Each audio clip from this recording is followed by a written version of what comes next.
Hello and welcome back to the Varietal Show. My name is Rory, and what we do here is sort of write live. If you've never seen this before, welcome. And if you have, you know what's coming.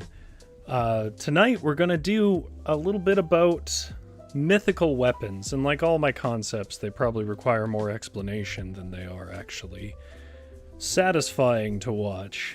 Good evening, GS.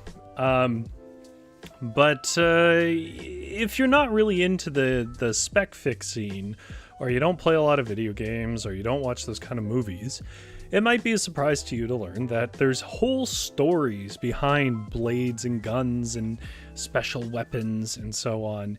And I've always found it really interesting because they amount to little short stories that really expand the world. And I thought, hey, who doesn't want like their own special side weapon or something like that?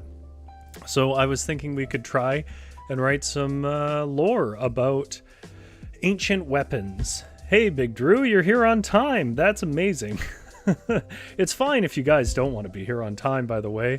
The VOD crew, for those who don't know, the video on demand, makes up about half my viewers. So if you're watching this later, hello, VOD crew. We appreciate you all the same. By we, I mean me. I don't know about the rest of the chat. And Holly's here. Oh, it's good to see you, Holly. What we're gonna do, by the way, I think it would be cool if we could make, like, you in chat, some weapon history for you guys. Like your sword or your, firearm or whatever, and we can build lore for it there. Or we can make ridiculous things. We could talk about the legendary mop or whatever else. We'll see what we do when we get to the Litgames section of tonight's show, because as you know, there are 3 parts to this show. Part 1 is where I recommend something to do with stories, whether it's books or whatever else that I think you guys should check out. Part 2 is Litgames, which takes up most of the show. So if you're watching this later, check down in the description. There'll be a little timestamp. You can click on it and take you right there. And then at the end, we do either unqualified advice, where I give some advice about writing. But lately I've been trying some different things, so we'll see if I do something different. I might actually read you a different little story about something that I'm going to show you right now. But before I get off on all of that, off on my many tangents as I do here, how is everybody in chat? How's your day been? In our part of the world, it's definitely getting a little more rainy and a little cooler, and for some people that means the advent of Halloween, which for some people is a big deal, and for others they're very sad to see the rain go. So curious what side of the fence you fall on there. I should say, I'm really looking forward to the month of October because we are going to be doing really cool stuff. October is made for storytellers. So make sure you come by for all the October streams. And if you have friends who kind of like horror, thriller, that kind of world, we're definitely going to be doing stuff around that. And then after that, we'll be doing more like Christmas stuff, which I'm also really looking forward to. This is like the great 3 months from October to December for storytelling. GS says, I want a satin and feathered scabbard with jewels. Oh, cool. See, you guys are already getting into it. So before I get too into this, I want to show you something that I do that I've never mentioned before. I'm a complete dork. It doesn't always come through, I think. But one of the hobbies I have is I modify Nerf blasters. It's very hard to get this on camera. I'm going to have to lean back a bit. If you want to know what this looks like unmodified, it's... you look up a Demolisher 2-in-1, I think it's called. Nerf Demolisher 2-in-1. But what I do is I modify them inside and out. And what that means is I upgrade the motors and I add new power supplies, but I also paint them. So I'm not going to do it right now because it would deafen you. But this thing sounds like a vacuum cleaner and shoots things about 3 times as hard as a normal Nerf blaster. But what I want to draw your attention to is it has a 3D printed stock here that says, whoop, that has scratched in it Felix. I will say, actually, the reason why I named it Felix was because at the time I had recently met Felix when I made this. But the character Felix, that is the inspiration for that build, comes from a short story that has nothing to do with Felix. The character is not based on Felix, I just liked his name. And I want to read you the story for that particular modified blaster at the end of the show, so I can show you sort of what this looks like when I do it. And the reason I do it, by the way, is because if I don't have a story, it's hard for me to make design decisions about modifying these things. And just for the hell of it, because it's cool as well and I don't get a lot of chances, I also own a sword. I don't have lore for this sword yet. It's like a curved kind of pirate type sword, but the cool part is it has a brass pommel skull. And if you look at it head on, you can probably kind of make out that it is it's a Kraken. And it's leather bound and whatever. It's a real sword, by the way. This isn't a prop sword. This is mild steel. If I chose to sharpen it, I could take it to sea and fight with it. Most prop swords and stuff you get from shops and whatever else are made out of stainless steel, which is too brittle. But that is, I mean, it's not cheap, mind you, but it's a work of art. It's handmade by a blacksmith. Anyways, those are my weapons that I really like that aren't real weapons. And they, like I said, the blaster has lore and the sword doesn't. Maybe it should.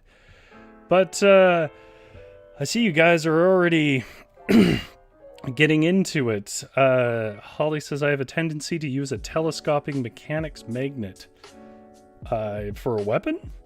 Brig Drew says, this blade, let's call him Barney, was born in a smith shop in Willingham in November of 1892. His brother's chainmail and armor were no match for his girlfriend's sheath. Barney first saw battle in, and then he sort of dwindles off. And he also says he owns a very sharp trident. Let's fight. Trident is an unusual weapon to own. Anyways. GS says that's an incredible sword with a Kraken. It is an incredible sword. It is super cool to hold. It's very nicely balanced. But that's what we're going to do. We're going to give lore to our own weapons, if we will. Or silly things, if we choose to. Again, it depends on what the chat wants to do. But of course, that's not the first thing we do here. The first thing we do here is Left on Red. Left on Red is where I recommend sort of story stuff. Traditionally books, if I have a book to recommend, but as I've said, I've been chipping away at Dune. And I haven't really been reading much else. The other thing I've been reading actually is Old Man and the Sea, which, believe it or not, for a Hemingway fan, I've never actually read it. But I've read his longer stuff, all his major books. But I mean, I can recommend Old Man and the Sea, but who hasn't? What I will actually recommend, which I, again, don't usually do, is I'm actually going to recommend the video game Gris, or Gris, I think is actually the pronunciation of, I think it's actually Spanish, not French.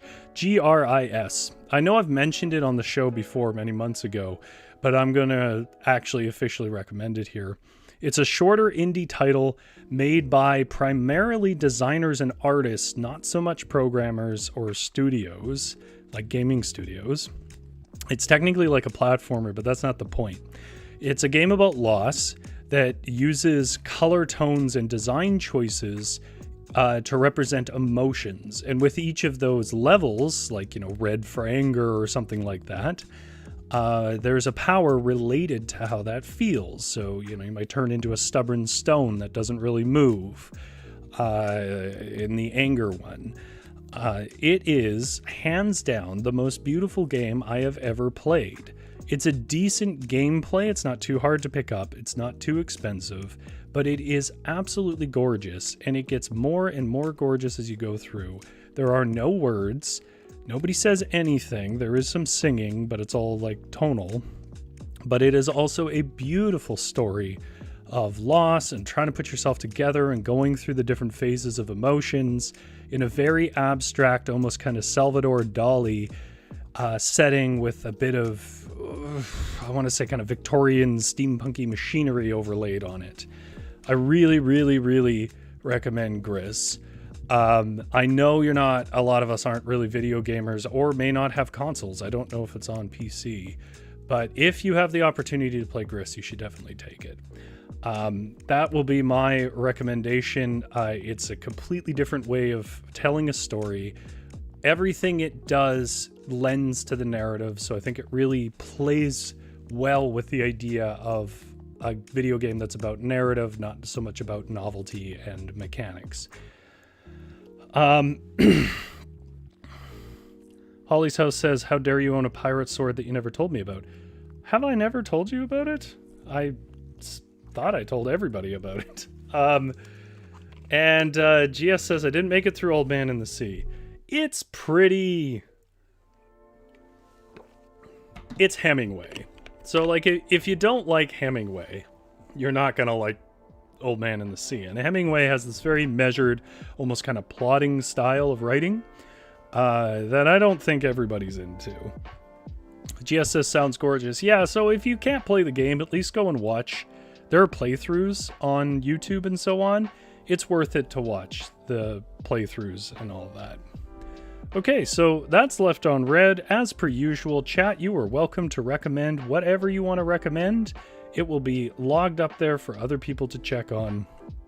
But it is time that we get down to... Come on. There we go. It's time we get down to Litgames. Big Drew says my favorite Hemingway work was Goodnight Moon. I don't mean to break the magic, but that may not have been him. So again, what are we doing today? We're going to create some lore and some backstory for weapons, and I gave you some examples of the Nerf blaster I modified and my sword as jumping off points, but we already have some in the chat. So if you have weapons that you want us to develop stories for, just to kind of get our juices flowing, I mean, I'll give you an example of one of the most famous swords with lore in literature is Sting. Sting is technically an elven dagger, not a sword, that Bilbo finds in a cave.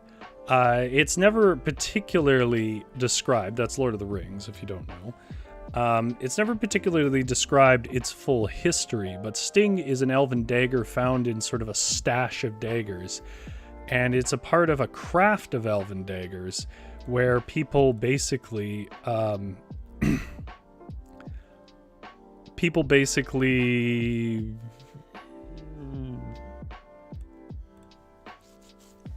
made it so that it glows blue when you're approaching orcs or goblins. Big True says, you shattered my heart. Such a great work.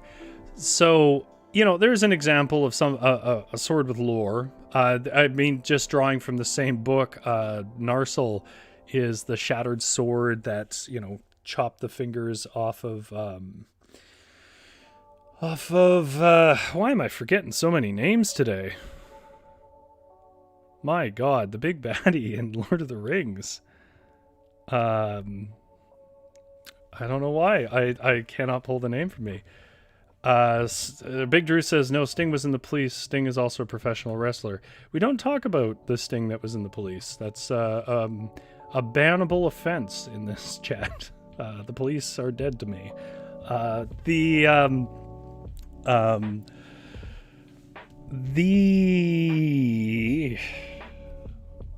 Anyways, the point is, Narsil has this history to it as well, and it's reforged and then used to defeat and yada yada yada. So that's the kind of thing we're going for, is those kinds of stories. So let's boogaloo. Nathan says Count Dooku. I'm pretty sure Count Dooku wasn't the name.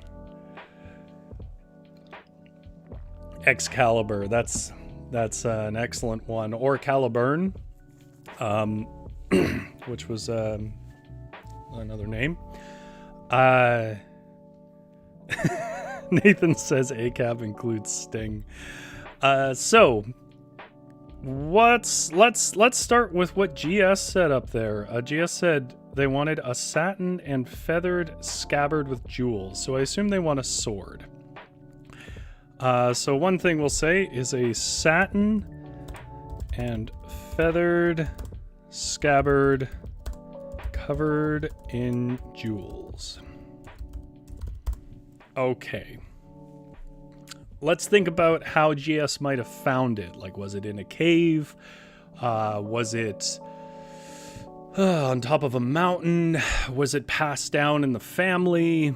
I usually like it when there's mysterious origins myself. But we can circle back to that in a minute. The other thing we need to think of is the name, the age of it, and maybe a prior owner it has.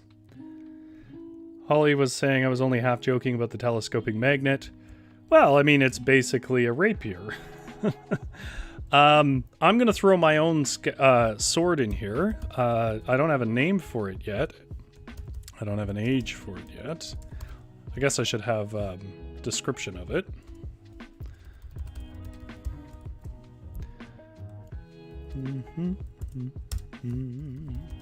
Description: a long, curved, heavy blade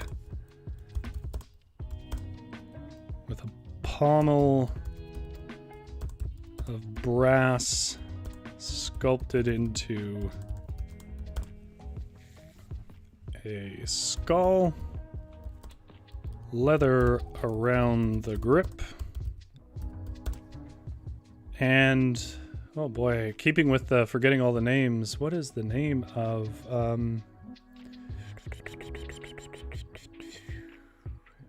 the basket?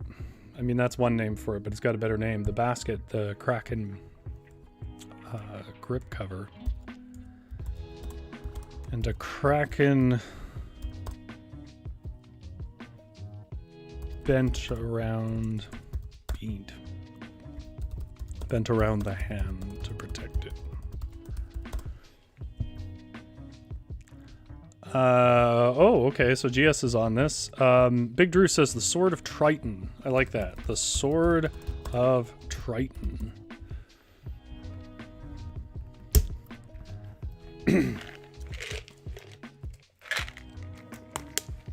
It was stolen, so the prior owner, its origin was a Middle Eastern nomadic man in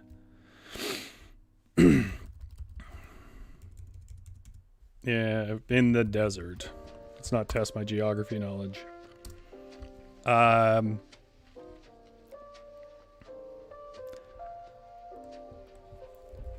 It was stolen by a thief who was shown kindness by the owner.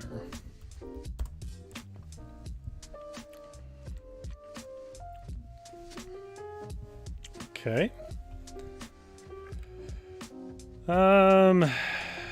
Description. I feel like if it's in if it's Middle Eastern, it's probably a saber. Most Middle Eastern swords of any age are sabers, I think. So the prior owner was a kind and generous man.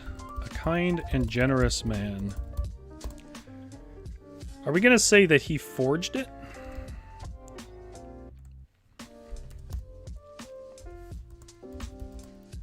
Who was taken advantage of? Oh no, it's a preposition followed by a period. Call up Avalon.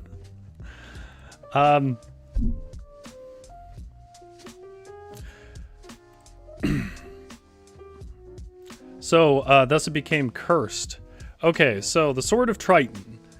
A Middle Eastern nomadic man in the desert held it as a prize for many years. It was stolen by a thief who was shown kindness by the owner one night. Unfortunately, I'm going to build on that. Unfortunately for the thief,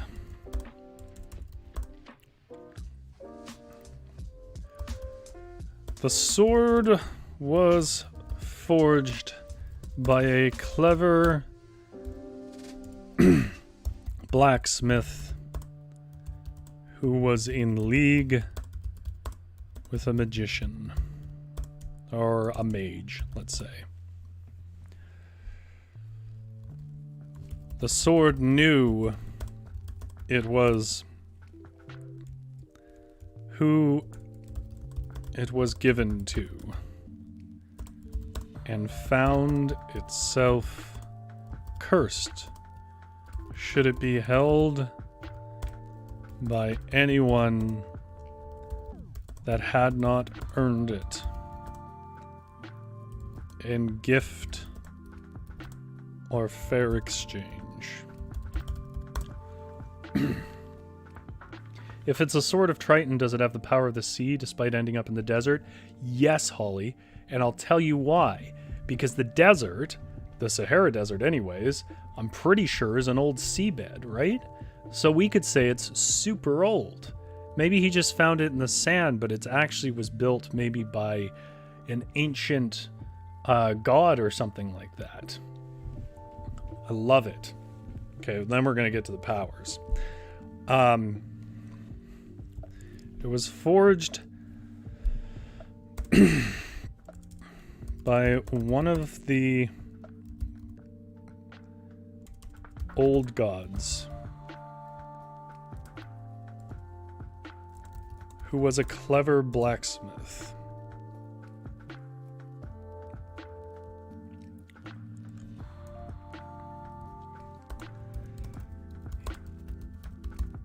He had gifted it to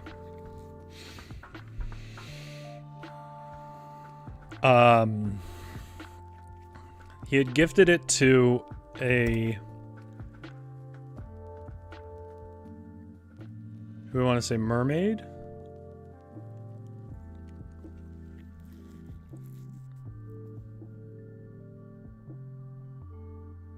Let's just say a nymph of the sea. Or a spirit of the sea. To a spirit of the sea. Who was harassed by the god of the sea. In the times before men.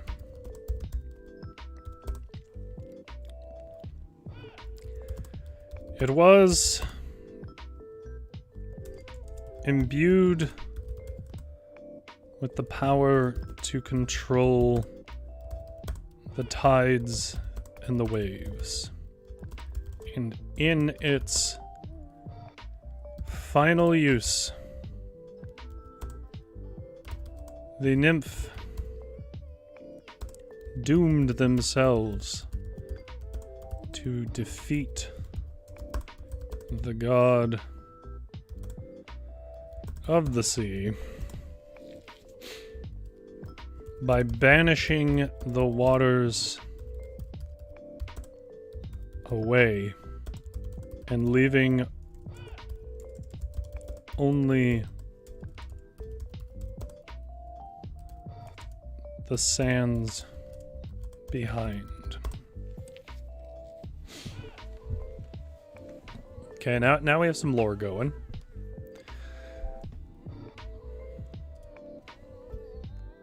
The sword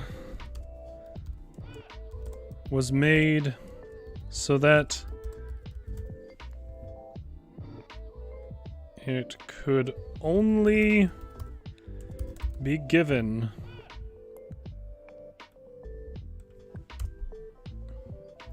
in kindness or fair exchange, lest it become cursed.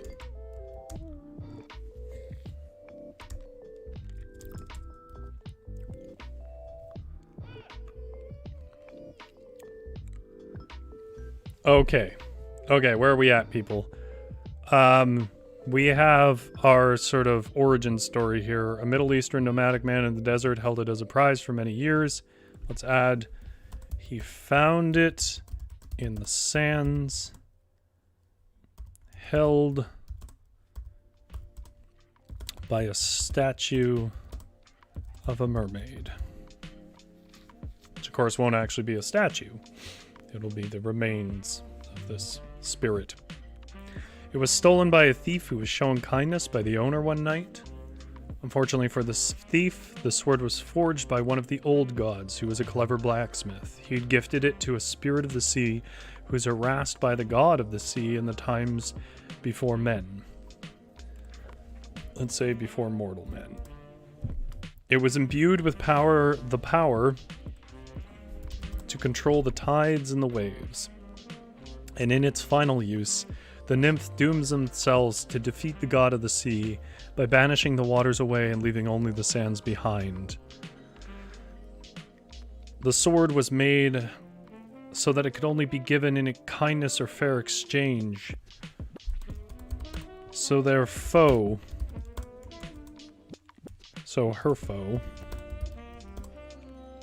could never steal it, lest it become cursed.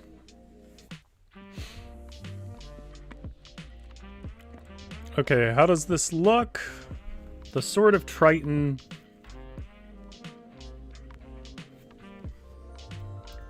had satin and feathered scabbard covered in jewels.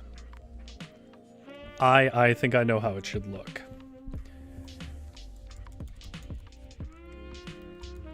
A golden and indigo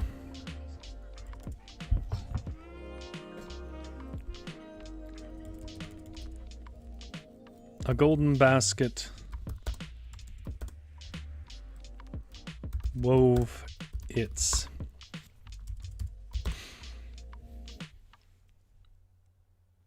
seaweed forms around a grip of indigo leather. The blade was not any metal, but rather a stirring shape of deep ocean blue that seemed a picture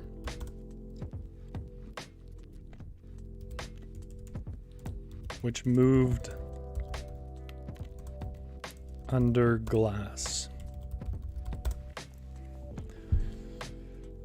The thief begins to experience problems as soon as he steals it. He begins to dehydrate. The mermaid statue begins to hydrate. Ah, yeah.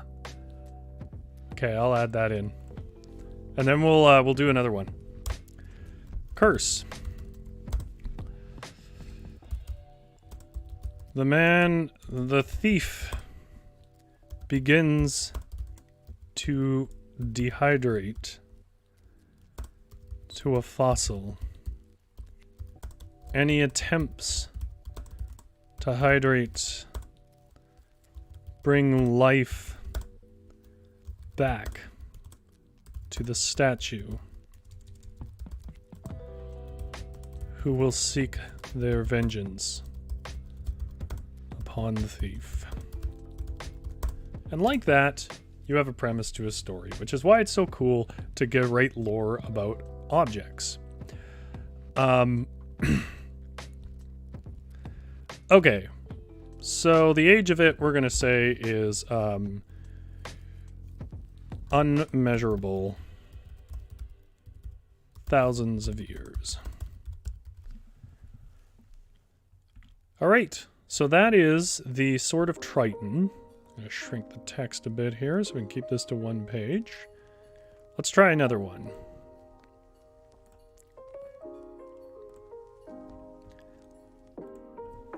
Drew, you seem like a person who'd like a weapon. What do you want? What kind of weapon? Are you a sword, a club? What kind of person are you? Maybe a mop? A mop wrought by the finest dwarven craft? Or maybe it's an ancient alien tech lost on a planet.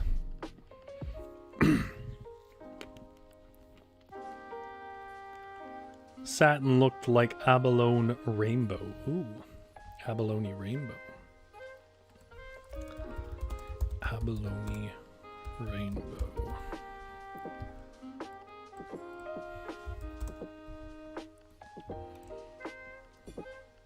Oh, y'all are such good writers. You don't need me. You could write all this yourself. Okay. I think Andrew likes those squeaky hammers. Okay. No, we can work with that. Here. Get rid of mine. Description. A squeaky hammer, one from a mysterious carnival. Big Drew says military flail, please. Well, Big Drew, we have already decided to give you a squeaky hammer from a carnival. And by we, I mean me. If I have enough time, I might actually make a real one for you. But now I'm sold on this idea of a squeaky hammer from a carnival that has mysterious powers. Carnivals are kind of like the most modern day mystery cliche thing that we have, so I feel like there's a rich bed there. So we'll call it I don't know, the Big Bopper, the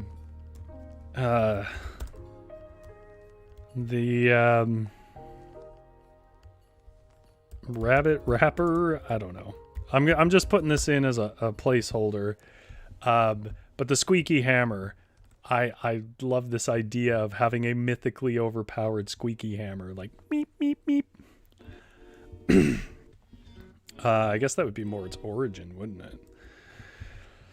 Okay, so what makes this squeaky hammer special? Big Drew says, thanks, Holly. Don't worry, I'll make it up. If we get through the squeaky hammer, I promise you I'll write you something for a military flail. Because flails are cool. The age of it, ooh, I'm not sure. Slammer. Okay. The slammer.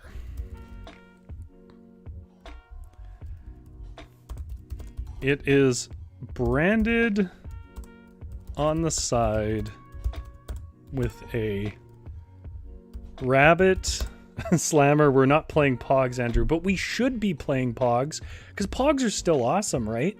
People like Pogs, right? Nobody tell me otherwise. Pogs were cool like 10 years ago.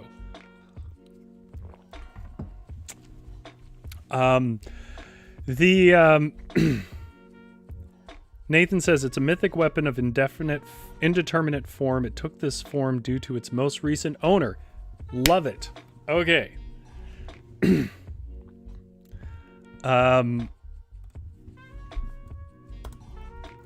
Made in, this is based on something Holly said, made in Taiwan in 1986, at least according to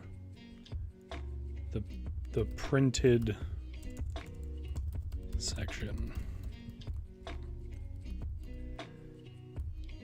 Not a squeaky hammer at all. It is a mythic weapon that takes different forms.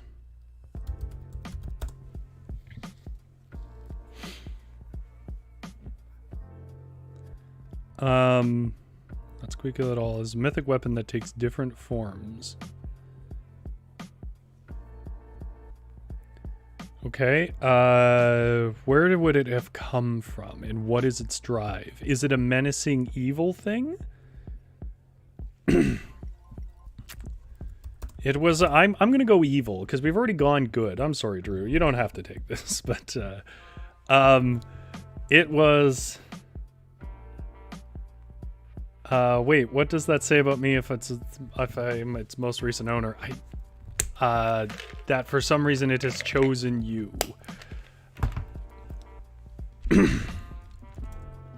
It is technically, or it is often understood as a manifestation of an ancient trickster spirit.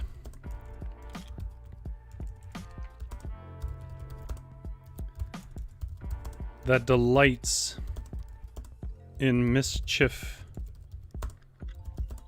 and destruction.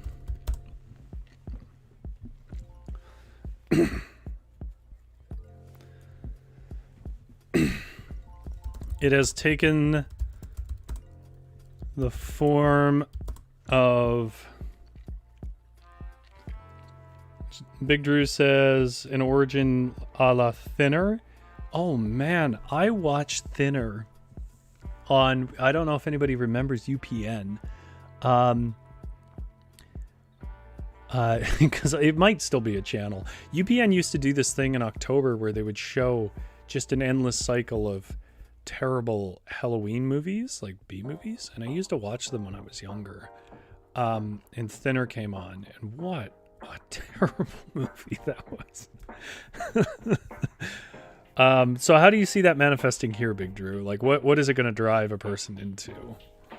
It has taken the form of a, in the past. What are some other silly forms it could take in the past?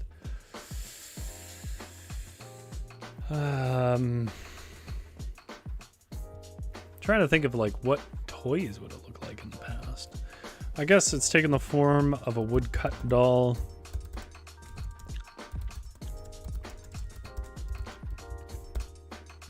A jester's hat.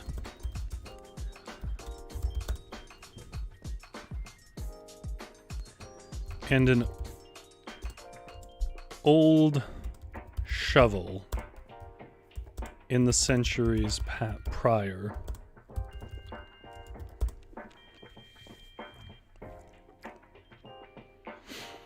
Okay. Squeaky hammer, one from the mysterious kind, is branded on the side with a rabbit that has a crown of smiling heads and black eyes.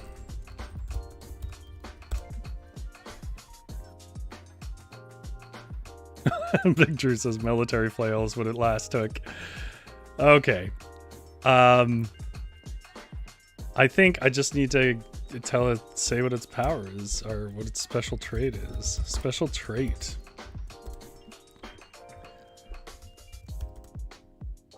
It sticks to the hand of the owner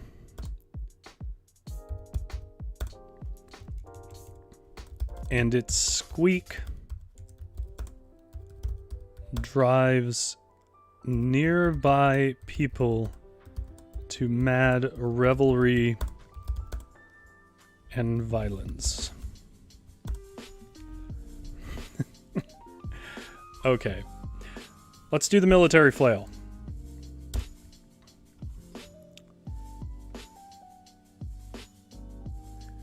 Squeaky hammer possessed with ancient evil from a carnival is the most Stephen King we've written so far. For sure. I mean, any reference to the old gods, because he's very much influenced by Lovecraft, and I think a lot of my horror writing is as well. Okay, so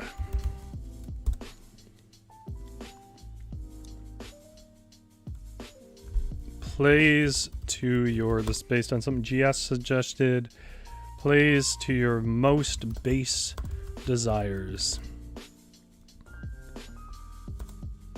and evil traits, particularly private moments of frustration and anger.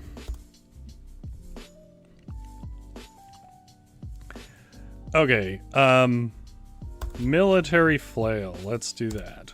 Object, description, flail. What kind of flail are we looking at here? There's a few different types. How do you see it, Drew? Like, do you want it to have like a really long stick or a shorter stick and a long chain? Big spiky ball or a solid ball? There's lots of ways that flails come around.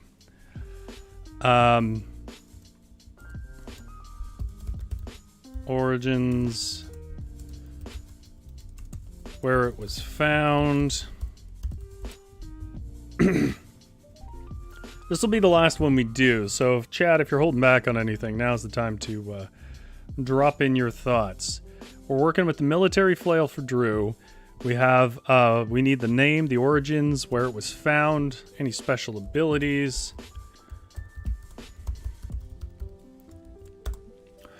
GS says, what's a flail? That's a good question. A flail is a stick that has a cap, that has a chain, that has a big ball on the end. You swing it around, and you hit things with the ball. It had a brief sort of role in combat, mainly for, I think, breaking swords. It was notoriously inaccurate, though. And difficult to handle. Okay, so origins. Well, flails would have had to have come from the middle centuries. Big Drew says the name is the Colossus. Okay, so we're gonna go big. Okay. Special abilities.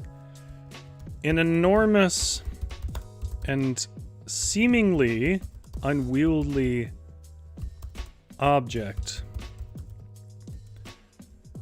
that feels as light as driftwood to its wielder, and as heavy as lead to its foes. 15th century, let's say, well, maybe a little earlier than that. 13th century. Who used flails? Probably mostly the English, right?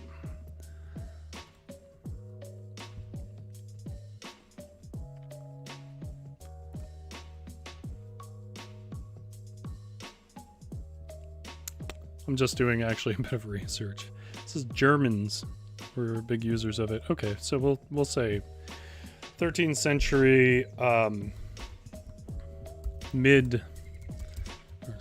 German. They didn't call themselves Germany then, but we'll just keep it there. 13th century Germany.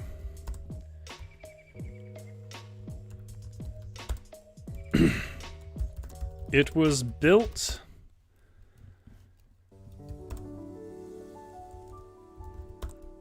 by a blacksmith who was taken as a prisoner in a war. The knight that held him agreed to release him and his family if he made him the greatest flail ever known.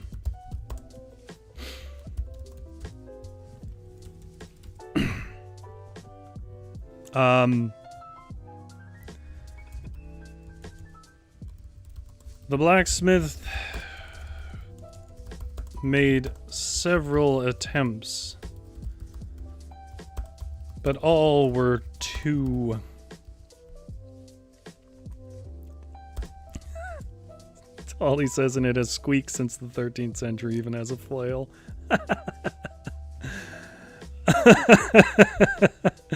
The blacksmith made several attempts, but all were either too heavy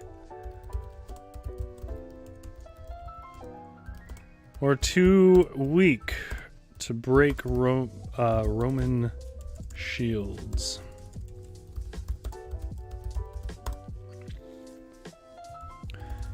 Finally, in his cell, the blacksmith called upon... I don't feel like developing a whole lore around gods, so I'm just going to say the old gods again. Called upon the old gods to share their craft and their secret runes so that he may go free.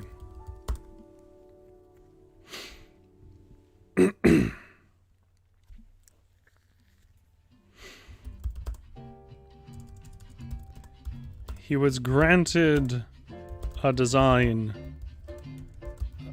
of great complexity, and it took him many years to complete.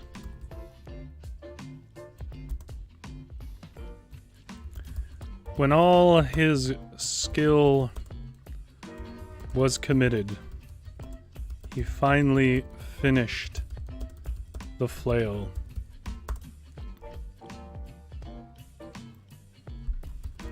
The knight held it, swung it, felt it was the best he ever had, and deciding him no longer necessary, swung it down on the blacksmith's head.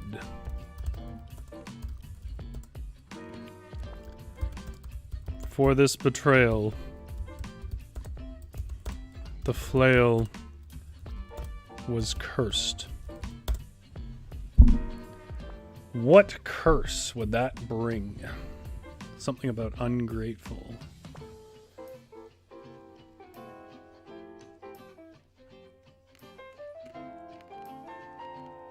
What's something very specific to it?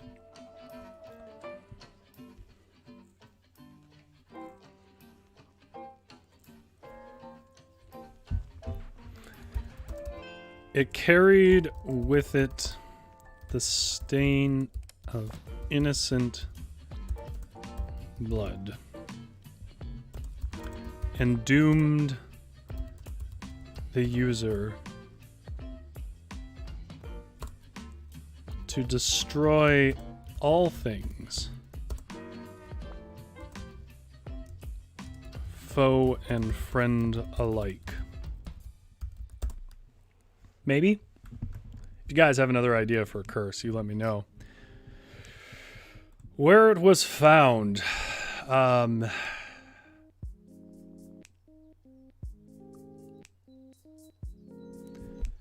buried in the walls of a ruined castle.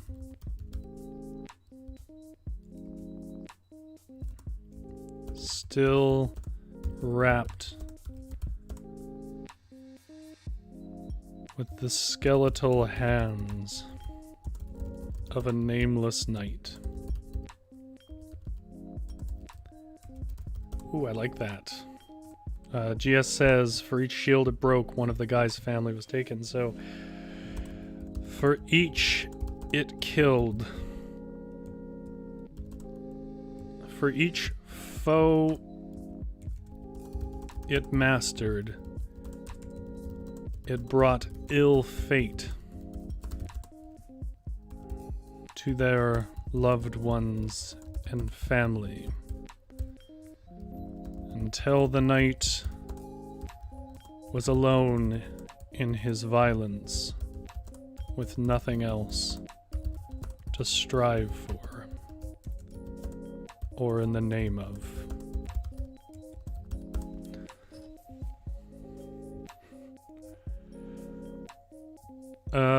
Okay, so it's a flail. It never rusts. The head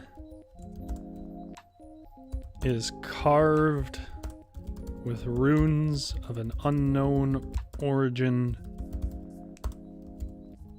that glimmer with this blacksmith's white fire when it swings. Found in 2021 by a tourist walking on a tour of decaying castles. Absolutely. Where it was found.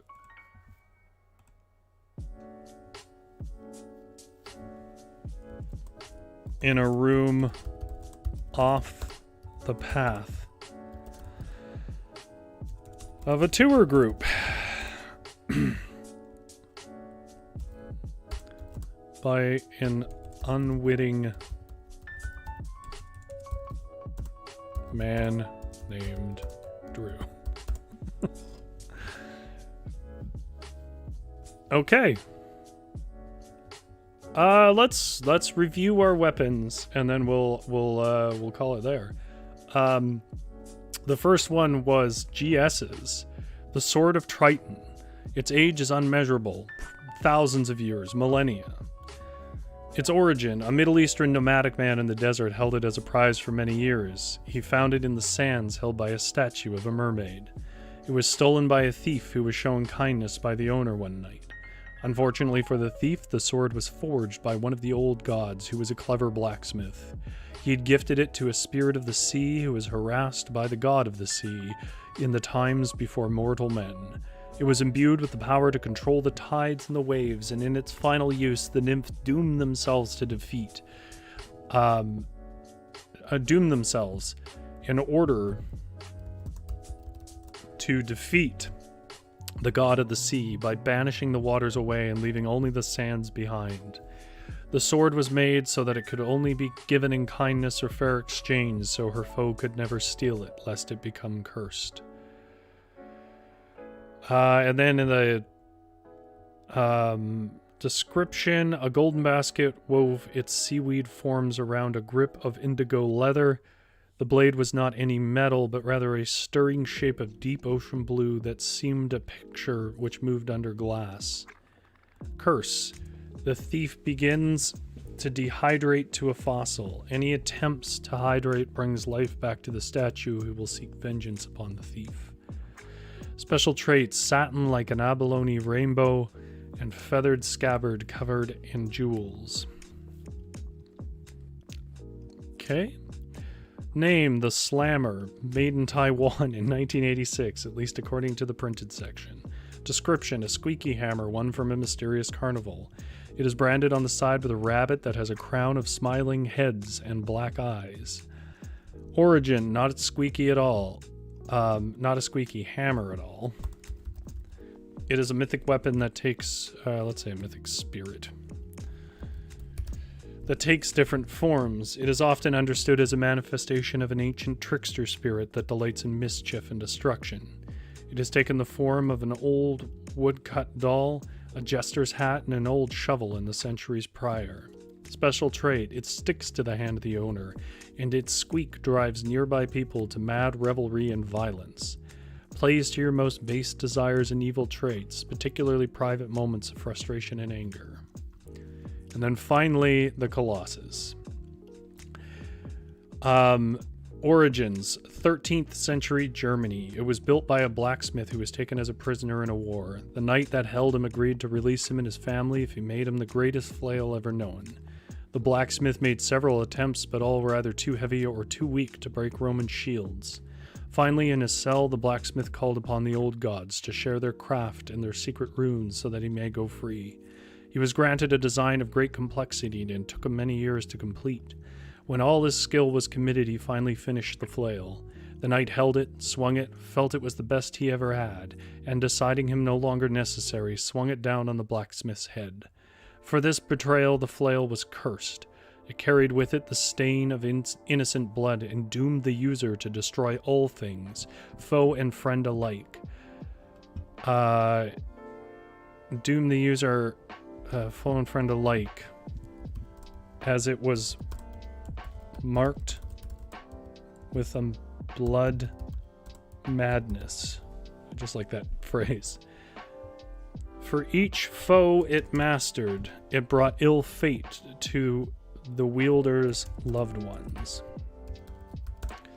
and family, until the knight was alone in his violence with nothing else to strive for or in the name of. Where it was found, buried in the walls of a ruined castle, still wrapped with the skeletal remains of a nameless knight in a room off the path of a tour group by an unwitting man named Drew. Object description: flail, it never rusts. The head is carved with runes of an unknown origin that glimmer with the blacksmith's white fire when it swings. Special abilities: an enormous and seemingly unwieldy object that feels as light as driftwood to its wielder and as heavy as lead to its foes. I see they're talking about some more types of weapons, but that'll be what we do today. So I'm gonna call our Litgames all done there. Good job, guys. You really brought some cool ideas in there. So I mean that kind of brings us down to where I said I would end this. I wanted to tell you the story about my backstory about my modified Nerf gun. Let me just pull it up here.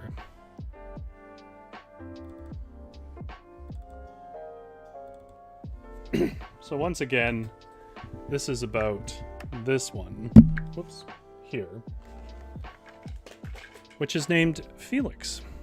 This is not a particularly refined story, so it's okay if people wanna check out on this. But this is my backstory, which I started with before designing and completing this. Okay.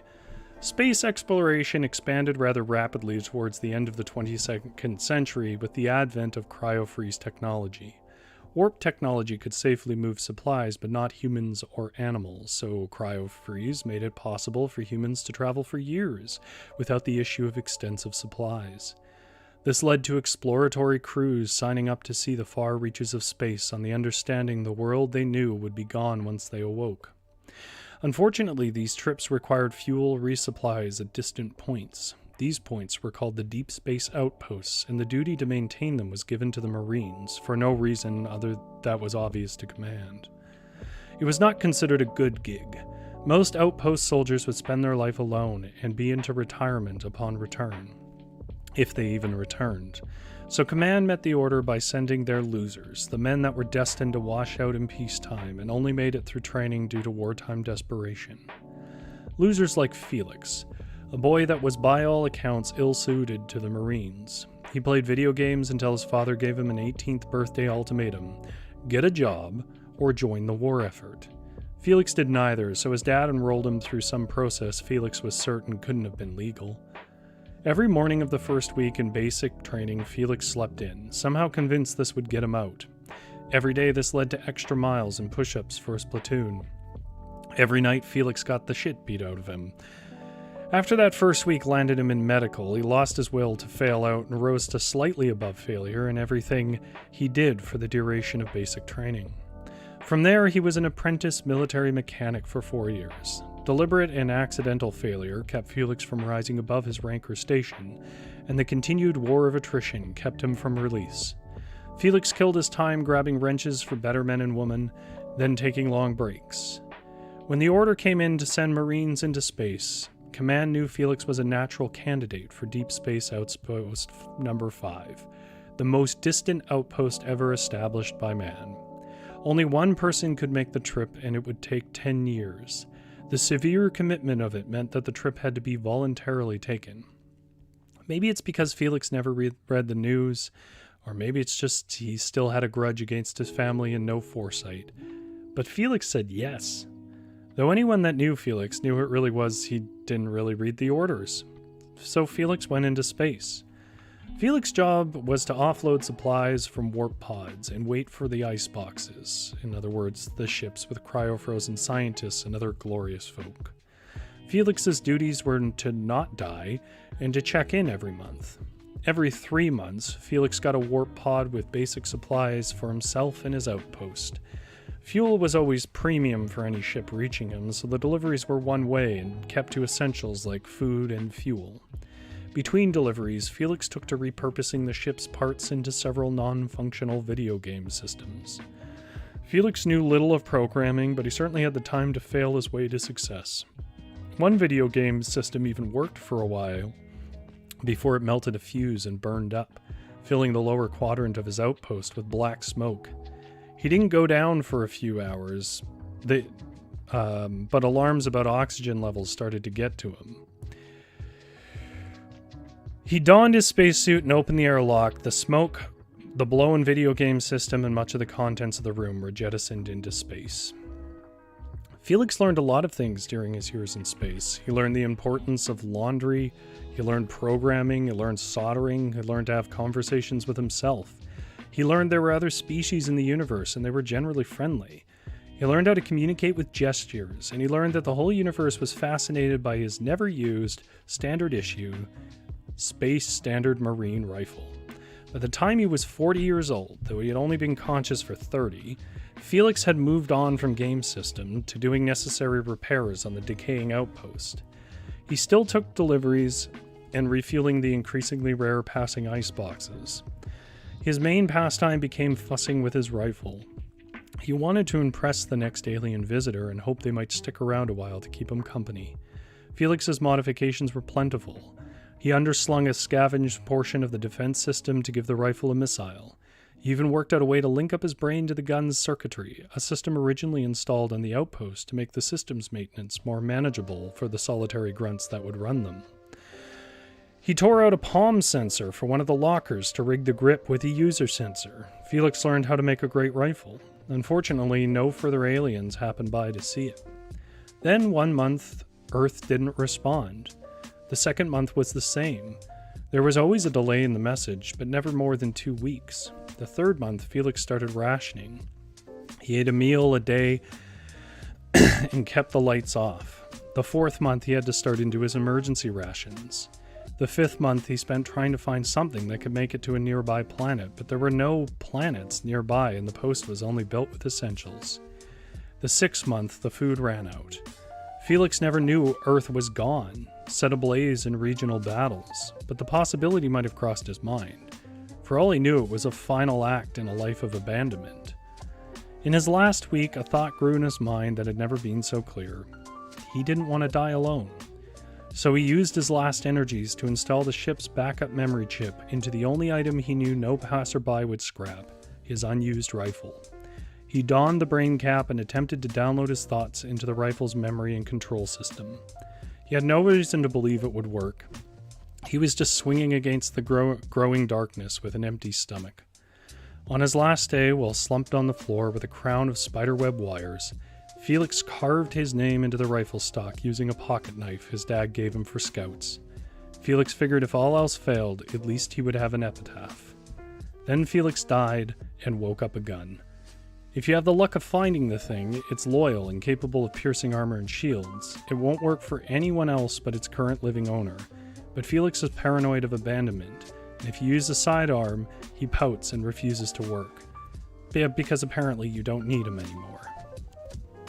There you go, that's my backstory. for this. And that's why, again, there's Felix's name carved into the stock. Oh, and there's the missile, which I can actually fire. I don't think you can see that happening. But there we go. There's my example of my own story. And I don't really have much I want to recommend to you on the advice side. So I'll just say very quickly, don't underestimate how writing lore helps you create stories. I mean, look here tonight. We started with just basic ideas like a sword. And in each case, we came up with completely different stories and things where you're like, oh, wow, I kind of want to, I don't know about you, but I kind of want to know what happens when Drew keeps the flail. Like, where does a flail come in modern times? And from there, you can build a story. So you can pick basically anything, write some lore for it, let your imagination wander, and before you know it, you'll have a premise. That's about all I have to say tonight. I thank everybody, of course, for coming by and keeping me company. As per usual, if you enjoy the show, please let others know that you enjoy the show. We kind of live on the recommendations of other people. But, all that aside, just a quick summary. Like and subscribe if you liked your weapons, or even if you think we should do this again sometime. That's the way you let me know. It's by liking and subscribing. If you want to follow us on Instagram and Twitter, it's @Varietal_lit. And make sure you check out the shows this week. We had Fairy Tales on Deformities and how they relate to curses on Tuesday, with a wonderful story by Yeats and another story that was very original about a prince with a big nose. And then make sure you check out Avalon's book recommendation, which came out yesterday. And thank you very much for everybody coming by. It's always good to see you. But of course, the shop is closed.